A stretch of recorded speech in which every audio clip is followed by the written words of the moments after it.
कमला देवी high school विद्यालय इटाल Gohan से पुष्पेंद्र राजपूत का नमस्कार। जैसा कि आपको पता है कि पहले पार्ट में हमने रासायनिक अभिक्रिया के बारे में आपको बताया था, जिसमें आपको अभिक्रिया के प्रकार के बारे में हमने आपको बताया था। अभिक्रिया के प्रकार कितने थे और हमने ये भी बताया था भौतिक परिवर्तन और रासायनिक परिवर्तन। तो अभिक्रिया के प्रकार में आपका सबसे पहले था योगात्मक अभिक्रिया। तो योगात्मक अभिक्रिया हमने आपको कहा था, इसके और भी नाम है। इसका दूसरा नाम है, हमने आपको कहा था संयोजन अभिक्रिया, और भी इसको कहते हैं दूसरी किताब में संश्लेषण अभिक्रिया। तो योगात्मक अभिक्रिया के बारे में हम आपको बताना है, ठीक है। जैसे हमने आपको पहले भी समझाया था पहले भाग में कि इसकी परिभाषा पहले देख लो। ऐसी अभिक्रिया जिसमें दो या दो से अधिक अभिकारक मिलकर एक उत्पाद बनाते हैं, योगात्मक अभिक्रिया कहलाती है। तो ऐसी अभिक्रिया हमने आपको पहले बताया था, आपको जो भाषा सब में लगानी है ऐसी अभिक्रिया, है ना। तो आपको इसमें देखना है ऐसी अभिक्रिया जिसमें दो या दो से अधिक अभिकारक मिलकर एक उत्पाद बनाते हैं, योगात्मक अभिक्रिया कहलाती है, ठीक है। तो आपको ध्यान रखना है, उदाहरण है इसका पहला कि हाइड्रोजन और क्लोरीन ये गैस है। तो हाइड्रोजन क्लोरीन गैस मिलकर आपको क्या बनाते हैं, हाइड्रोक्लोरिक अम्ल बनाते हैं, ठीक है। तो आपको इसमें परिभाषा से ध्यान देना है, बहुत सिंपल परिभाषा है, आपको रखना नहीं है, समझना है, ठीक है। उदाहरणों से समझना है कि जब दो चीजें, योग का मतलब हमने आपको पहले बताया था कि जब आपकी दो चीजें जुड़ती हैं तो आपका एक चीज आपको मान लीजिए प्राप्त होगा। तो दो चीज मिलकर हमारे जब एक चीज प्राप्त होता है गणित में, तो आपका इस साइड जो बायां पक्ष साइड होता है वो आपको उसको कहते हैं अभिकारक, जो बाद में आपका प्राप्त होता है उसको क्या कहते हैं, उत्पाद। तो दो या दो से अधिक क्या है आपके अभिकारक है, उत्पाद कितना है, एक है। तो ऐसी अभिक्रिया जिसमें दो या दो से अधिक अभिकारक, ये आपके क्या है, अभिकारक,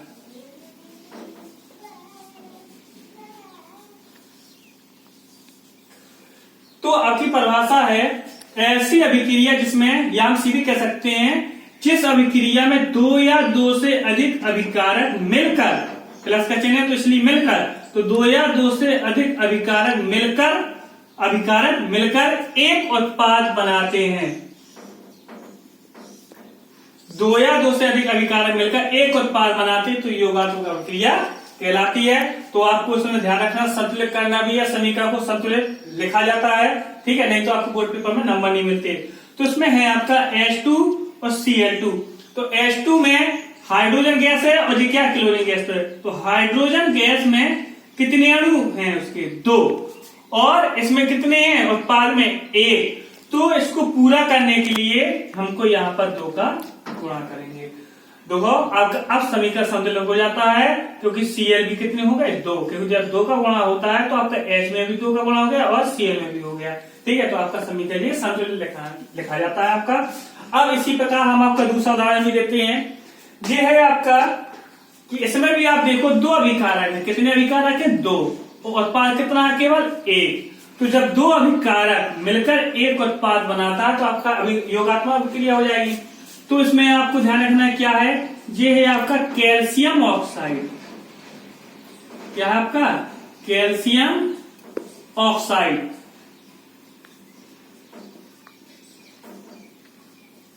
और ये आपको जानती हो जल। तो जब कैल्शियम ऑक्साइड Ca है तो कैल्शियम O है, तो आपको ध्यान रखना आगे वाला आपका क्षारीय मूलक होता है और पीछे वाला वो आपका अम्लीय मूलक होता है, तो इसलिए ऑक्साइड बांटते हैं। तो क्या आपका हो जाए, कैल्शियम ऑक्साइड की क्रिया जल से करते हैं तो हमारा आपका प्राप्त हो जाता है कैल्शियम हाइड्रोक्साइड, ठीक है। तो कैल्शियम ऑक्साइड क्रिया जल के साथ करते हैं तो हमारा एक उत्पाद प्राप्त होता है, कौन सा, कैल्शियम हाइड्रोक्साइड। तो इसमें देखो संतुलित है हमारा समीकरण, Ca एक है, O एक है, और एक और एक कितने हो गए, दो। यहाँ पर देखो दो का गुणा करिएगा तो आपका क्या हो गया, आपके दो, आपके उत्पाद में भी आपके कितने हो गए, दो हो गए, O। एच यहाँ पर कितने 2, तो यहाँ पर भी एच कितने 2, हमारा समीकरण पहले से ही संतुलित है। अब आपका आखिरी आपका उदाहरण है H2 प्लस O2। तो H2 प्लस O2 तो हाइड्रोजन गैस और ऑक्सीजन गैस, तो हाइड्रोजन गैस और ऑक्सीजन गैस मिलकर क्या बनाते हैं, आपका जल बनाते हैं। इसको संतुलित करने के लिए यहाँ पर 2 का गुणा कर देते हैं। तो आपको उदाहरण याद रखना, अगर आपके इस प्रकार से उदाहरण आ जाए कि आपका 2 आपके अभिकारक हो और 1 उत्पाद हो, तो आपको समझ जाना है कौन सी अभिक्रिया, योगात्मक अभिक्रिया। तो अगली आपकी अभिक्रिया वियोजन अभिक्रिया, जिसको नोट करना है नोट कर ले।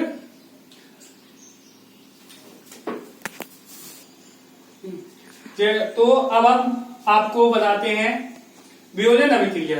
तो वियोजन अभिक्रिया का दूसरा नाम है अपघटन अभिक्रिया।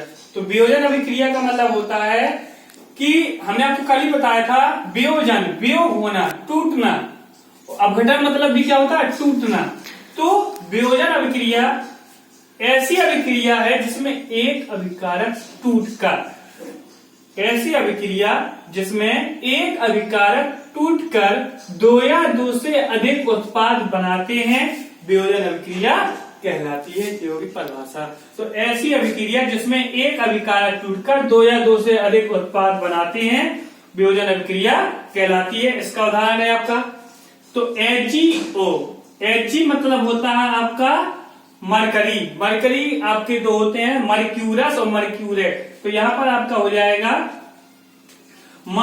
आपका जो सीरी भी बोल सकते हैं मरकरी ऑक्साइड, मरकरी ऑक्साइड या मर्क्यूरस ऑक्साइड बोल सकते हैं इसको, मरकरी ऑक्साइड। और ये आपका सूत्र है, मरकरी को हम पारा भी कहते हैं, ठीक है। Hg आपको पहले ही पढ़ा होगा। और ये क्या है आपकी ऑक्सीजन गैस। तो HgO आपका मरकरी ऑक्साइड तो क्या होता है, टूटता है। तो हमारे मरकरी और ऑक्सीजन क्या होता है, बदल जाता है। तो अभिकारक कितना आपका 1। तो हमारा अभिकारक जब 1 है और उत्पाद 2 या 2 से अधिक है तो वो होती वियोजन अभिक्रिया। तो इसको संतुलित करना है। तो यहाँ पर ऑक्सीजन 2 है, यहाँ पर 1 है। तो ऑक्सीजन 2 करने के लिए यहाँ पर हम क्या करेंगे, 2 का गुणा करेंगे। तो यहाँ पर हम 2 का गुणा करेंगे तो आपके Hg भी 2 हो गए, तो यहाँ पर भी हम 2 का गुणा करेंगे। तो हमारे संतुलित हमें समीकरण लिखे जाते हैं। संतुलित हमेशा समीकरण लिखे जाते हैं, ठीक है। अब आपका दूसरा उदाहरण है कि CaCO3 मतलब कैल्शियम कार्बोनेट। कैल्शियम कार्बोनेट, ये खड़ी है का सूत्र है, कैल्शियम कार्बोनेट। तो कैल्शियम कार्बोनेट को हम जैसे ऊष्मा देते हैं तो हमारा जो CaO कली चूना, जो आपका काय का सूत्र है, कली चूना का, कैल्शियम ऑक्साइड, इसको हम क्या बोलेंगे, कैल्शियम ऑक्साइड। और ये आपका कार्बन डाइऑक्साइड गैस है। तो आपको ध्यान रखना है कि इसमें अभिकारक कितना है, 1 है, और उत्पाद कितने हैं आपके, 2 हैं। तो आपका वो हो जाता है वियोजन अभिक्रिया। तो आपको परिभाषा भी यही है, ऐसी अभिक्रिया जिसमें एक अभिकारक, तो अभिकारक कितना है आपका 1, तो एक अभिकारक है और उत्पाद कितने हैं 2, 1 और 2। तो आपके 2 या 2 से अधिक हो, तो ऐसी अभिक्रिया जिसमें आपका एक अभिकारक 2 या 2 से अधिक उत्पाद बनाता है, वो आपको क्या हो जाता है, वियोजन अभिक्रिया हो जाती है। इसके आपके ये उदाहरण है, ठीक है। तो आपको व्हाट्सएप में नोट सभी भेजते जाएंगे, तो आप उससे नोट करते जाना, ठीक है। तो आपको ध्यान रखना है कि आपकी वियोजन अभिक्रिया आपकी पूरी हो गई है। आपके इसके भाग भी हैं, तो वियोजन अभिक्रिया के प्रकार भी आपको समझना है। तो वियोजन अभिक्रिया आपके 3 प्रकार की होती हैं। तो पहली है आपकी ऊष्मीय वियोजन, ऊष्मीय वियोजन। दूसरी है आपकी विद्युत वियोजन,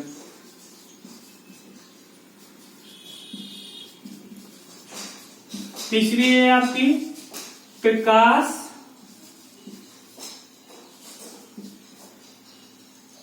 अपघटन अभिक्रिया। बहुत सिंपल है, परिभाषा आपको हेडिंग से ही बन जाती है। ऊष्मीय वियोजन ऐसी वियोजन अभिक्रिया जो ऊष्मा के द्वारा अलग हो जाती है। विद्युत वियोजन ऐसी वियोजन अभिक्रिया जो विद्युत के द्वारा अलग हो जाती है। प्रकाश अपघटन अभिक्रिया ऐसी वियोजन अभिक्रिया जो प्रकाश के द्वारा अलग हो जाती है। या आपको कह सकते हैं ऐसी वियोजन अभिक्रिया जिसमें अभिकारक टूटकर ऊष्मा के द्वारा दो या दो से अधिक उत्पाद बनाते हैं, आपको उसी वियोजन अभिक्रिया कहलाती है। तो इसके परिभाषा आपको इसको जानना है और इसके उदाहरण भी आपको बता रहे हैं। ठीक है, वियोजन अभिक्रिया के प्रकार हमने आपको बताया था। तो वियोजन अभिक्रिया आपकी 3 प्रकार की होती हैं। पहली है ऊष्मीय वियोजन, दूसरी है विद्युत वियोजन, तीसरी है प्रकाश अपघटन अभिक्रिया, या कह सकते हैं प्रकाश वियोजन भी कह सकते हैं, है ना। लेकिन आपकी किताब में क्या दिया, प्रकाश अपघटन अभिक्रिया आपका दिया है। ठीक है, तो ऊष्मीय वियोजन अभिक्रिया आपका वियोजन अभिक्रिया का पहला प्रकार है। तो इसका मतलब क्या है, तो बिल्कुल परिभाषा तो बिल्कुल सिंपल है कि ऊष्मा के द्वारा वियोजित अभिक्रिया ऊष्मीय वियोजन कहलाती है, या ऊष्मीय वियोजन अभिक्रिया कहलाती है। लिख देना, चाहे ऊष्मीय वियोजन कहलाती है। ठीक है, तो ऊष्मा के द्वारा जो अभिक्रिया अलग हो जाए, है ना, मतलब जिसका अभिकर्मक टूटकर या अभिकारक टूटकर दो उत्पाद बनाए। अभिकारक एक ही है, उत्पाद कितने बना रहे हैं, 2 बनाए, 2 या 2 से अधिक बनाए। इसमें कितने बना रहे हैं, 2 बनाए या 2 या 2 से अधिक बनाए, या 2 से अधिक बनाए, तो 1 और 2 बन रहा है। ठीक है, तो आपका है तो वियोजन अभिक्रिया, लेकिन आपका अलग किसके द्वारा, ऊष्मा के द्वारा। तो अगर आपका ऊष्मा के द्वारा है तो ऊपर आपका लिखा होगा ऊष्मा। ठीक है, तो आपको इसमें ध्यान रखना है, आपका उदाहरण हो गया। ठीक है, अगर आपका ऊष्मा लिखा है तो आपको पूरा लिख दिया करो ऊष्मीय वियोजन अभिक्रिया, आपको उदाहरण आपका आ जाए। आप कुछ नहीं दिया तो केवल वियोजन अभिक्रिया लिख दिया करो कि वियोजन अभिक्रिया। अगर ऊपर विद्युत लिखा है, जैसे मान लो आपके विद्युत वियोजन में क्या है, विद्युत के द्वारा वियोजित अभिक्रिया विद्युत वियोजन कहलाती है। तो जो विद्युत के द्वारा अलग हो जाए, जो मतलब जो अभिकारक टूटकर किसके द्वारा टूट जाए, विद्युत के द्वारा टूट जाए, तो आपका क्या है, विद्युत वियोजन। और जो प्रकाश के द्वारा टूट जाए या वियोजित हो जाए, वो आपका प्रकाश अपघटन अभिक्रिया कहलाती है। सिंपल परिभाषा आपको कम आती है ना, तो आपको ध्यान रखना है, इसको पहचानना है क्रियाओं को। तो अगर आपका ऊष्मा लिखा है तो ऊष्मीय वियोजन लिखना है, अगर आपका विद्युत लिखा है तो विद्युत वियोजन लिखना है, यदि आपका सूर्य का प्रकार लिखा है तो आपका प्रकाश अपघटन अभिक्रिया लिखना है। ठीक है, तो इसको आपको ध्यान दो, संतुलन भी लिखा जाता है। इसमें आपके कितने हैं, आपके पोटेशियम 1 है, पोटेशियम 1 है, Cl आपकी 1 है, Cl 1 है, तो आपका ऑक्सीजन कितनी 3 है, यहाँ पर 2 है। तो इसको संतुलित करने के लिए आपको यहाँ पर 3 का गुणा करना पड़ेगा, है ना। तो 3 कितने हो गए, 6। तो यहाँ पर आपका इसको पूरा करने के लिए गुणा आपका कहीं यहाँ पर नहीं किया जाता, आपको ये बाद में बताएंगे क्या कैसे करते हैं, सिंपल तरीका आपको इसको जब पूरा हो जाएगा जब बाद में बताया जाएगा। ठीक है, अभी आपको यहाँ पर देख लो, इसको 6 करने के लिए यहाँ पर 2 का गुणा करेंगे। तो पोटेशियम को आपके पोटेशियम 2 हो गए, क्लोरीन आपके 2 हो गए, तो यहाँ पर आपका 1 है, तो यहाँ पर 2 का गुणा कर देते हैं। ठीक है, अब आपका इसी प्रकार विद्युत वियोजन में आपका उदाहरण है आपका। ठीक है, आपको विद्युत लिखा है तो आप समझ जाओ विद्युत वियोजन है, ऊष्मा लिखा है तो ऊष्मीय वियोजन है। ठीक है, अब आपका H2 जल, तो जल को संतुलित करने के लिए आपका पहले भी किया था। ठीक है, तो यहाँ पर कितने हैं, आपका 2 है, यहाँ पर आपका 2 है, ऑक्सीजन यहाँ पर 1 है, तो यहाँ पर 2 का गुणा कर दो। ठीक है, तो आप ऑक्सीजन जब आपके हाइड्रोजन कितने हो जाएंगे, आपके 4, तो यहाँ पर आपका 2 का गुणा कर दो, तो आपकी हाइड्रोजन गैस ऑक्सीजन गैस आपकी वियोजित हो जाएगी। अब प्रकाश अपघटन अभिक्रिया, तो जो प्रकाश के द्वारा अपघटित हो जाए, है ना, तो आपका सूर्य का प्रकार लिखा है और एक अभिकारक हो और 2 आपके उत्पाद हो या उससे अधिक हो, तो आप समझ जाओ आपकी प्रकाश वियोजन अभिक्रिया या प्रकाश अपघटन अभिक्रिया है।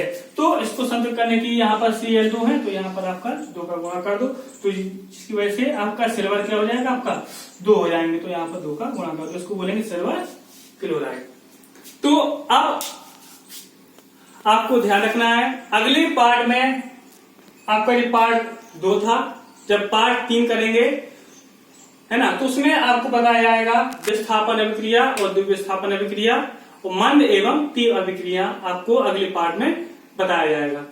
तो आपको और याद रखना है कि कोरोना वायरस की वजह से आपको घर से बाहर नहीं निकलना है और घर पर ही रहना, सुरक्षित रहना।